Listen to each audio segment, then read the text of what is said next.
Movement of inertia.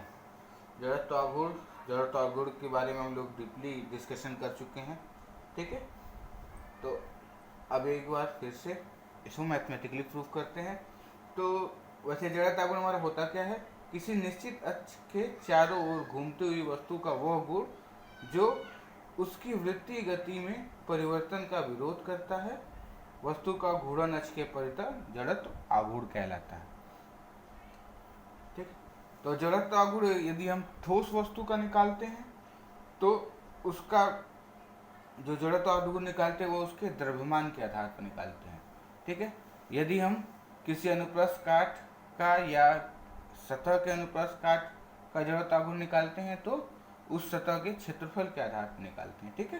तो जब हमारा कोई ठोस पिंड होगा तो उसका जड़त्व आघूर्ण हम द्रव्यमान के आधार पर निकालेंगे, और यदि हमारा कोई अनुप्रस्थ काट लेते हैं या कोई सतह लेते हैं तो उसका जड़त्व आघूर्ण हम क्षेत्रफल के आधार पर निकालेंगे, ठीक है।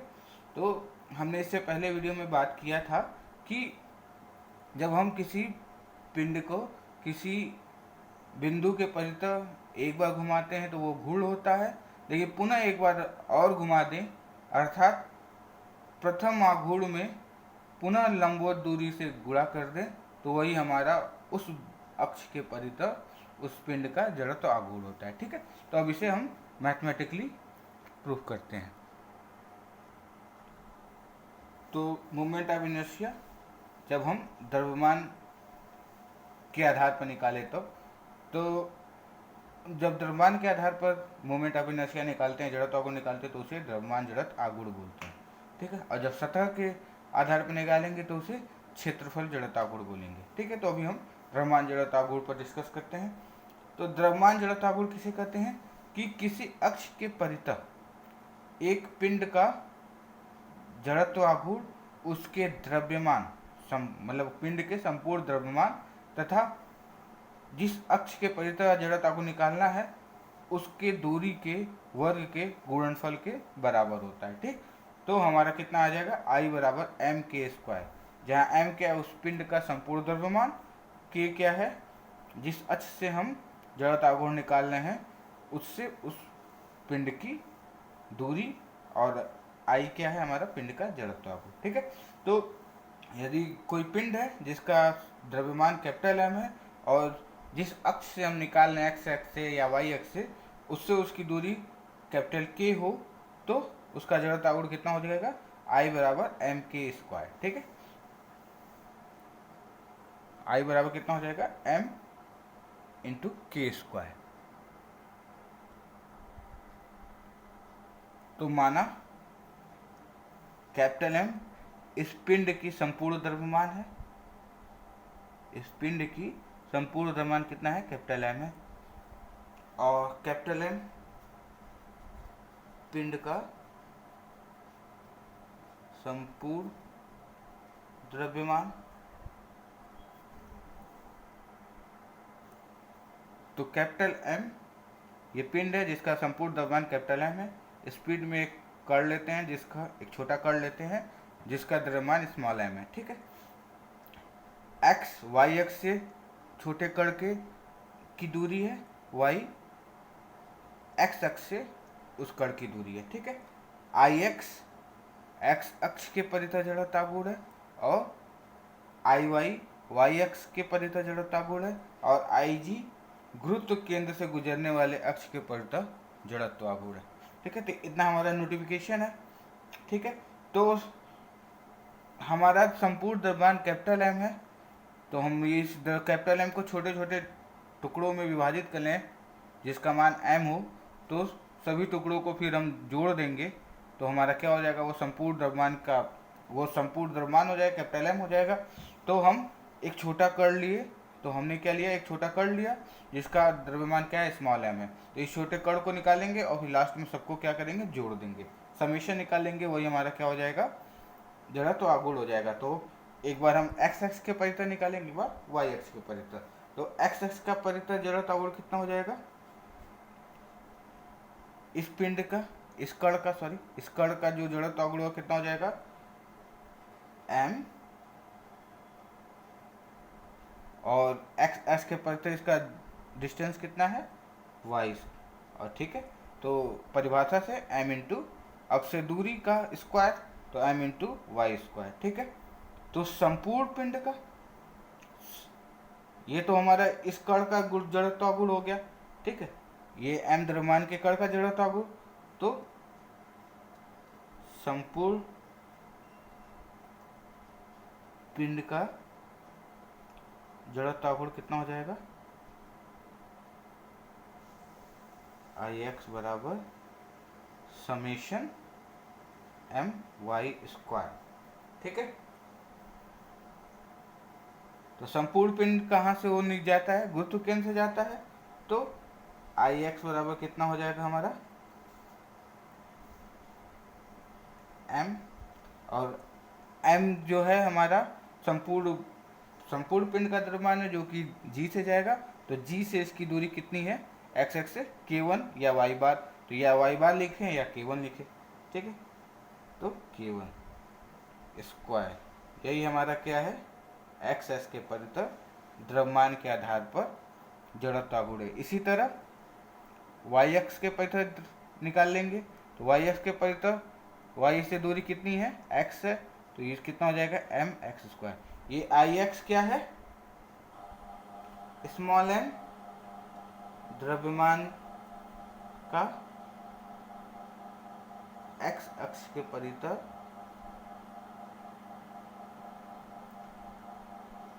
जड़त्व आघूर्ण, ठीक है। और ये आई वाई क्या है, एम द्रव्यमान का, एम द्रव्यमान के कण का वाई अक्ष के परितः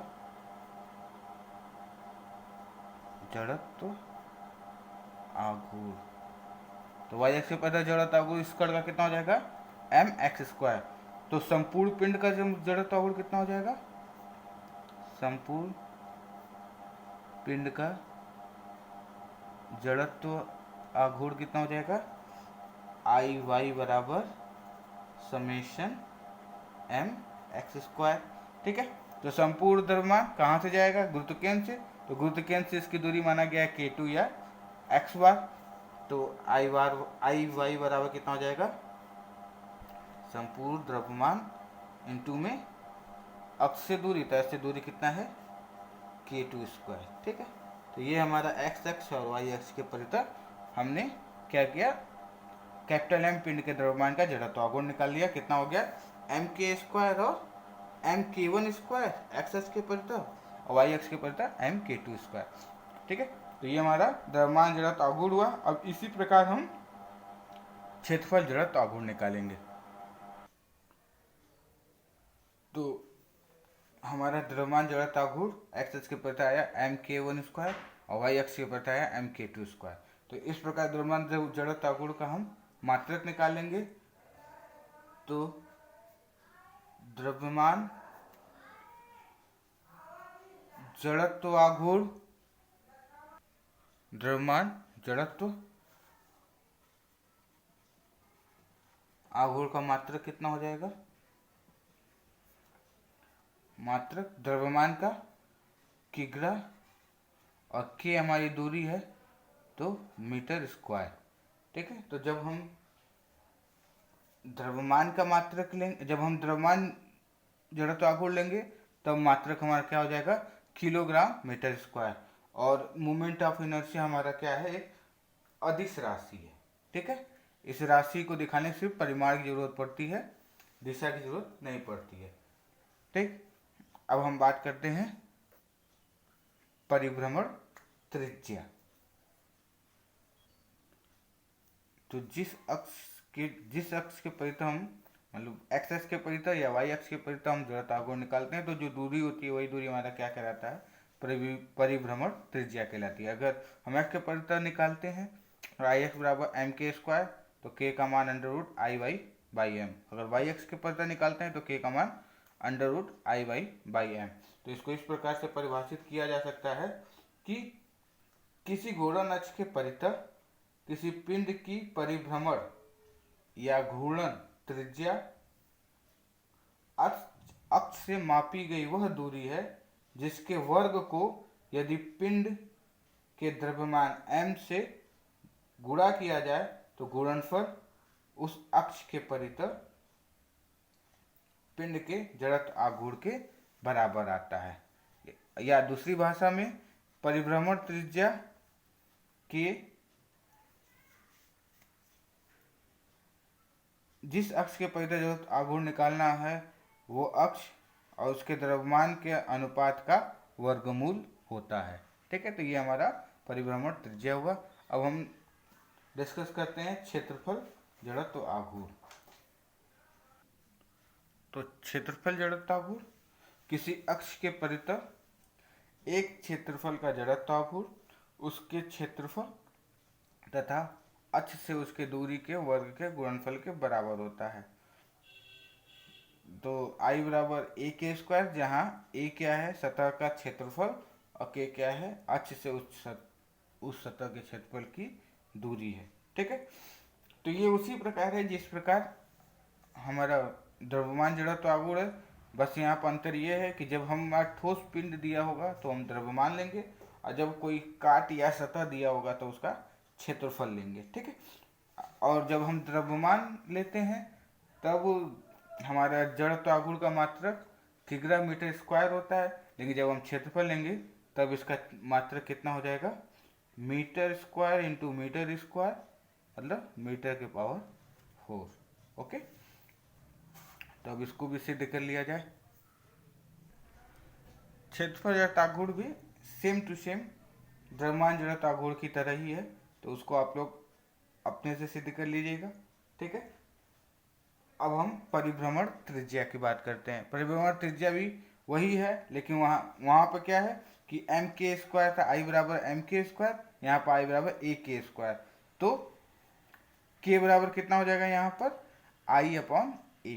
ठीक, अगर x अक्ष के परितल लेंगे तो Ix बराबर a k1 स्क्वायर, अगर y अक्ष के परितल लेंगे तो Iy बराबर a k2 स्क्वायर हो जाएगा।